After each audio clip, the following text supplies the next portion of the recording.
Director de La Sexta W, miembro de esta familia sin censura, para hablar de los temas relevantes, de los temas importantes. Querido Luis Guillermo, ¿cómo te va? Te mando un abrazo. Mi querido Vicente, muy buenas tardes. Gracias, como siempre, por la oportunidad de platicar contigo, con la audiencia de Sin Censura. Para mí es un placer este lunes volver a charlar con ustedes. Oye, hablando de temas importantes, estoy viendo que se está organizando el ciudadano de a pie, el vecino de a pie, en la alcaldía Cuauhtémoc, y creo que se le va a poner complicada la situación a la alcaldesa Sandra Cuevas, que por cierto sale ahí hasta promocionando Cars Jr. En una fotografía mientras revisa su expediente.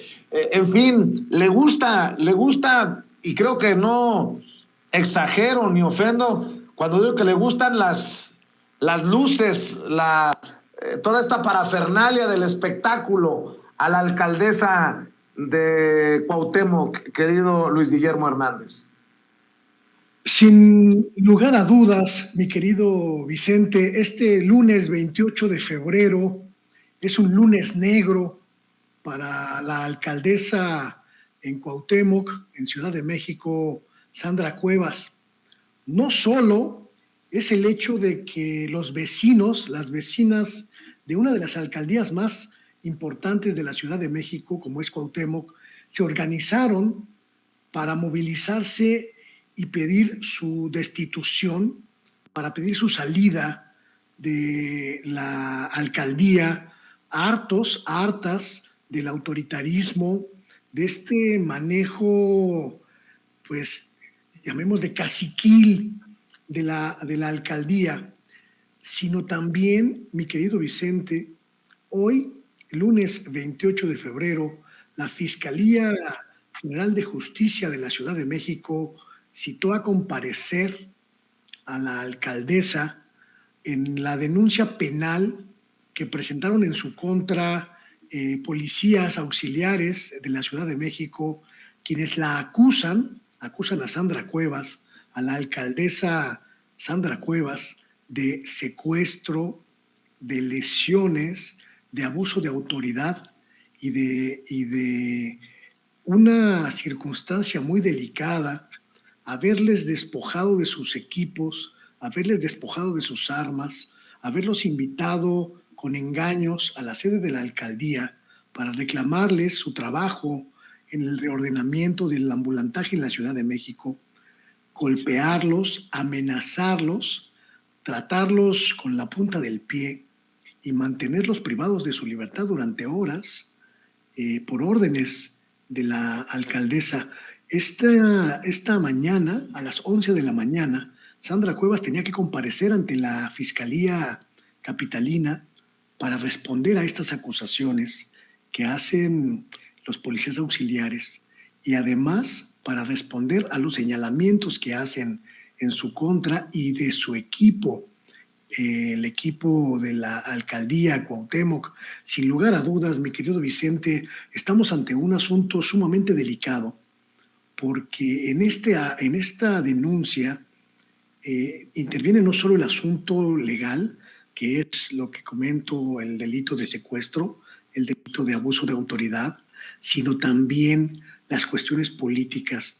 Una mujer que llegó a la alcaldía Cuauhtémoc como si llegara a su propia hacienda a mandar con los modos de las viejas heroínas de las películas de los años 50 o 40 del siglo pasado, creyendo que el ejercicio público es gritonear, apoderarse de los recursos públicos, utilizarlos como si fueran bienes personales y tratar a la gente, tratar a los servidores públicos como si fueran peones del siglo XX, peones del siglo XIX que están para obedecer órdenes o para recibir látigo si no cumplen.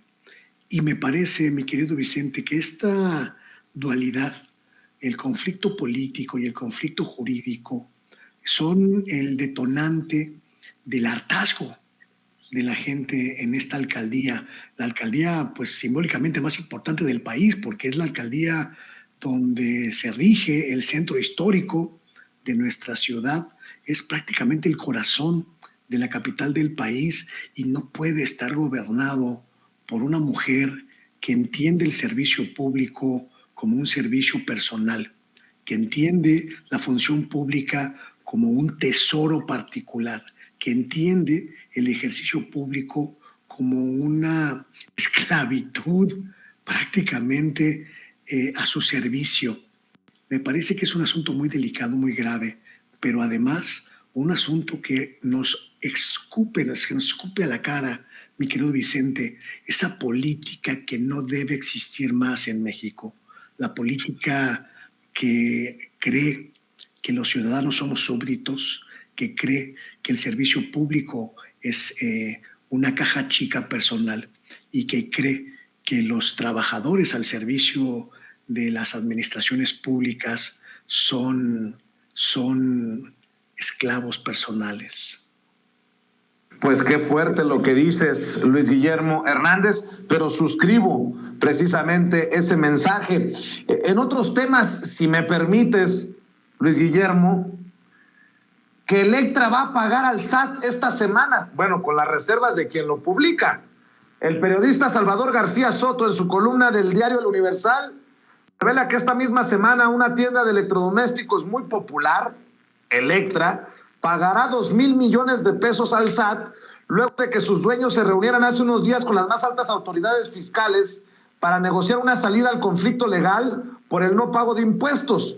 Dice que a pesar de que esa empresa y sus dueños se habían negado a pagar y habían amagado públicamente con no hacerlo, finalmente decidieron aflojar los pagos luego de que en el despacho de una alta funcionaria fiscal les dijeran muy claro y con todas sus letras: o pagan o es cárcel, no solo para los dueños, sino también para algunos miembros de la familia. Es decir, que a esos empresarios le aplicaron la misma receta que en su momento le tocó a los Alemán, que buscando un arreglo se encontraron con una respuesta dura y tajante: o pagan o es cárcel para toda la familia. Ni hablar, dice Salvador García Soto, los métodos del fisco en este gobierno serán drásticos y duros, pero de que funcionan, funcionan, y si no, verán cuando caigan los primeros 2,000 millones de pesos en los próximos días. ¿Cómo ves? Permíteme hacer una acotación a esto que comentas, mi querido Vicente. Yo estoy absolutamente convencido de que Salvador García Soto siempre miente, y cuando no miente está siendo utilizado por los muchos intereses a los que responde para golpear.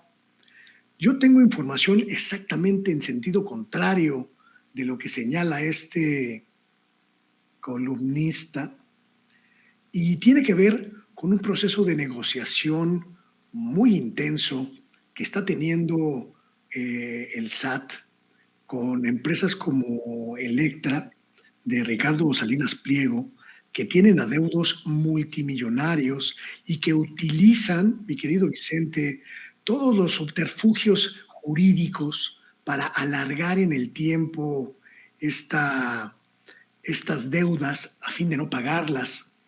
Tengo información exactamente en sentido contrario de que Electra, el grupo Electra, que tiene un adeudo con el fisco superior a los 3,000 millones de pesos, solo de unas cuentas que están actualmente en litigio, ha solicitado ampliaciones de los términos jurídicos para apelar las sentencias que le ordenan pagar al fisco estos adeudos. Y también tengo información, mi querido Vicente, de que el SAT está tratando de buscar los mecanismos jurídicos para obligar a pagar a los deudores como Salinas Pliego, pero no hay en este momento todavía una resolución definitiva. No sé si mis fuentes sean distintas de las que dice tener García Soto, supongo que sí, pero desde mi punto de vista, mi querido Vicente,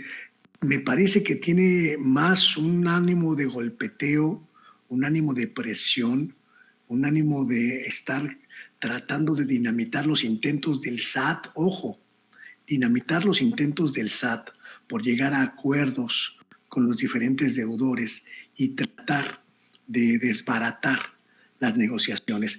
Es evidente, mi querido Vicente, muy, muy evidente que la encargada del SAT está trabajando prácticamente en una dinámica inédita en el gobierno mexicano, haciendo un trabajo jurídico y fiscal muy profundo. Raquel Buenrostro es una estratega de las finanzas públicas y está tratando de negociar con los empresarios que no quieren pagar.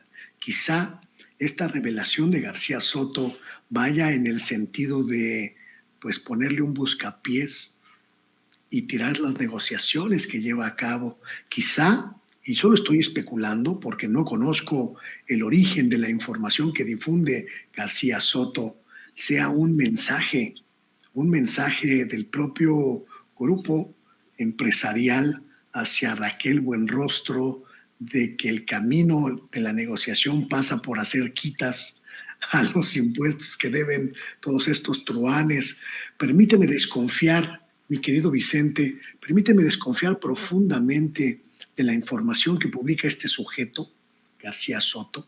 No lo reconozco como un periodista honesto, no lo reconozco como un periodista serio y tengo muy fundadas sospechas, mi querido Vicente, de que se pueda tratar de un encargo, de uno de los muchos encargos que él está acostumbrado a hacer para los señores del poder, para los varones del poder, y un mensaje hacia Raquel Buenrostro. Pero te prometo, mi querido Vicente, te lo prometo porque te respeto y porque respeto mucho a tu audiencia, que voy a investigar este asunto a profundidad y te tendré una respuesta mañana o pasado mañana de si es cierto o no este asunto que publica García Soto.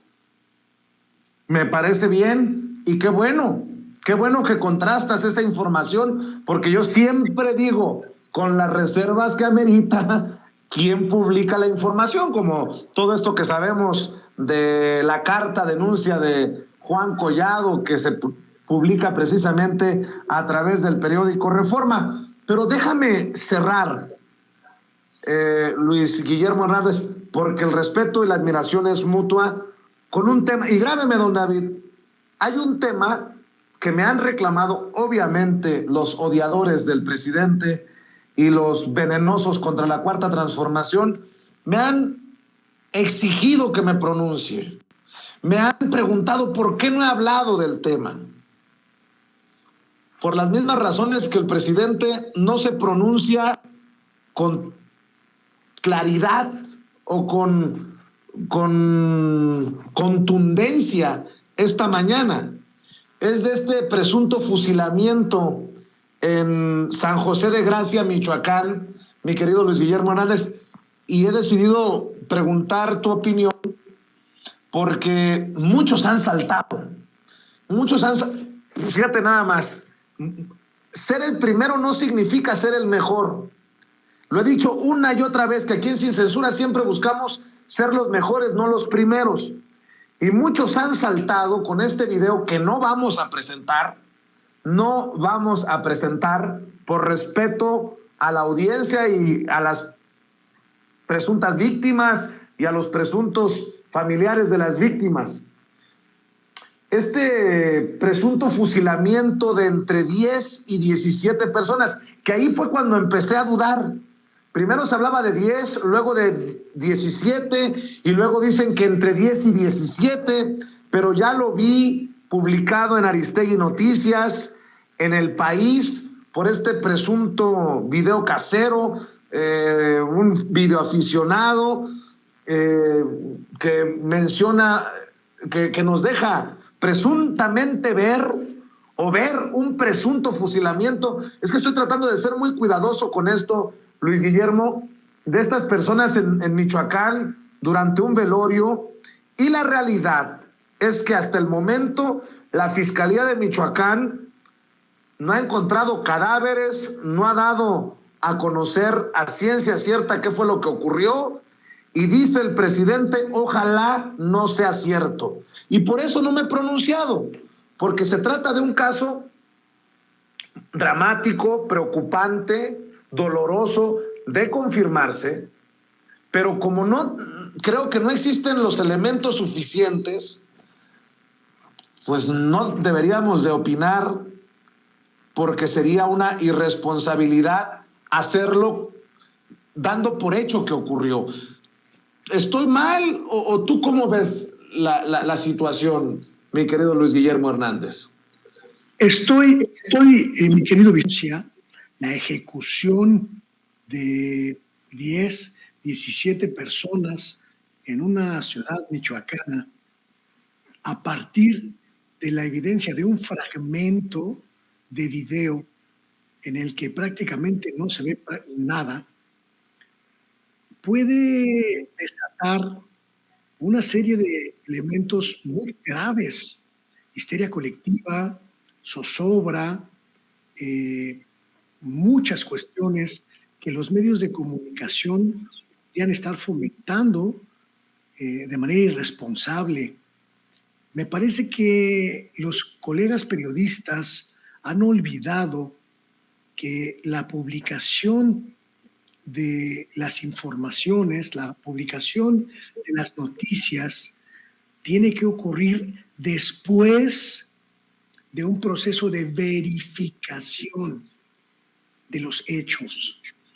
Y este proceso de verificación se ha olvidado, se ha roto por dos cuestiones, mi querido Vicente: por la rapidez de las redes sociales, que te meten en la dinámica de ganar la nota y ganar los likes, ganar los retweets, ganar las réplicas en las diferentes plataformas antes que tus competidores.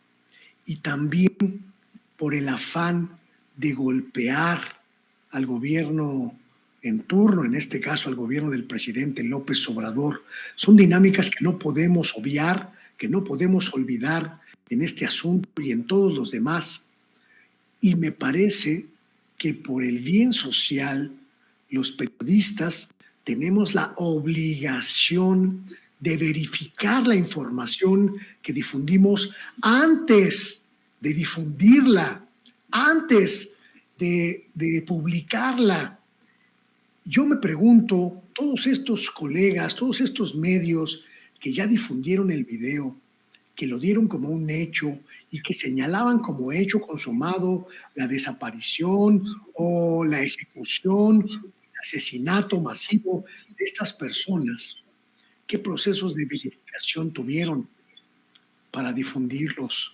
¿Qué van a hacer si se descubre que el video fue falso? Si se descubre que no ocurrió tal crimen, ¿qué va a pasar con toda esa gente que ya creyó en este asunto?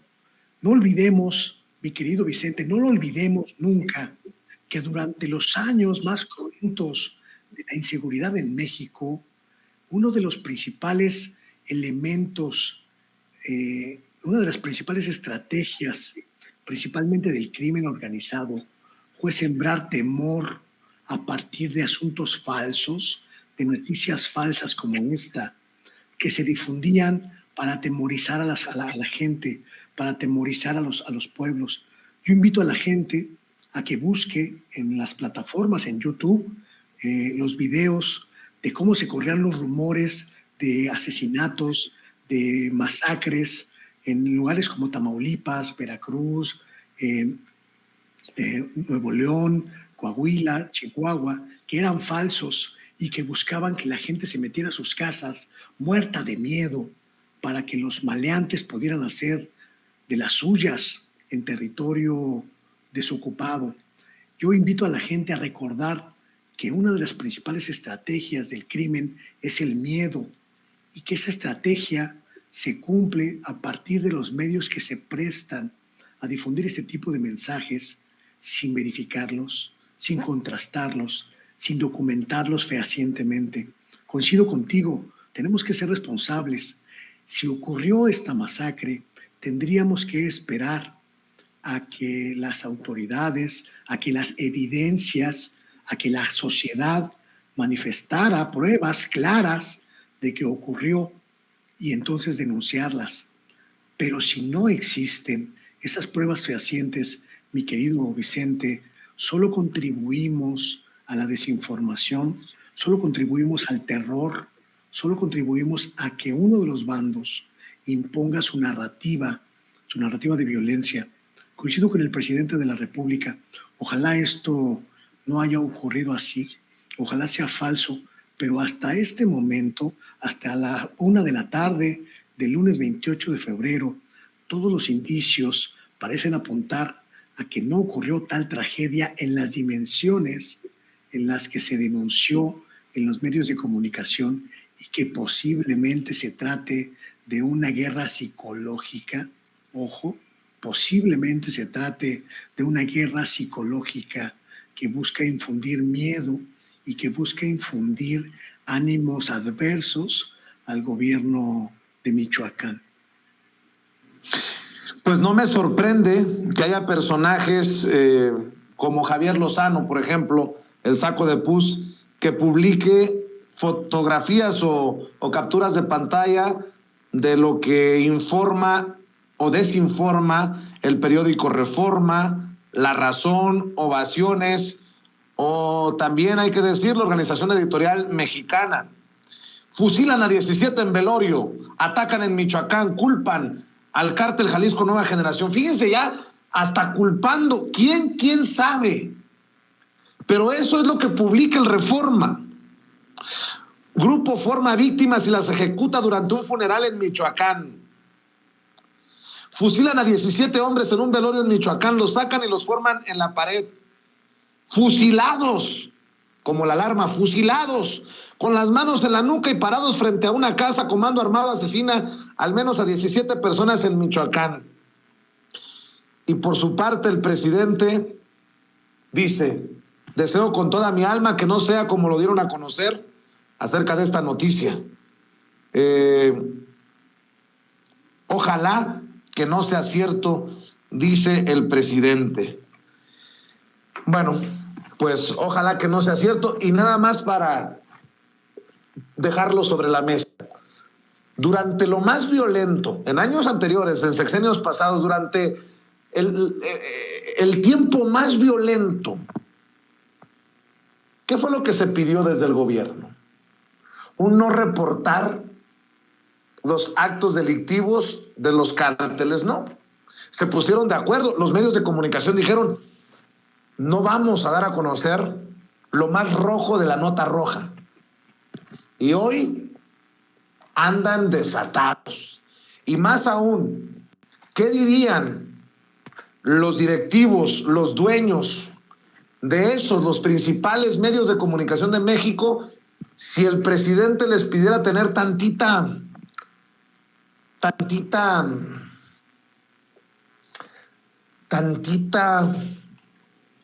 cordura a la hora de reportar, para no asustar y para no generar este impacto psicológico del que habla Luis Guillermo Hernández? Uy, lo tacharían de censurador, ¿no?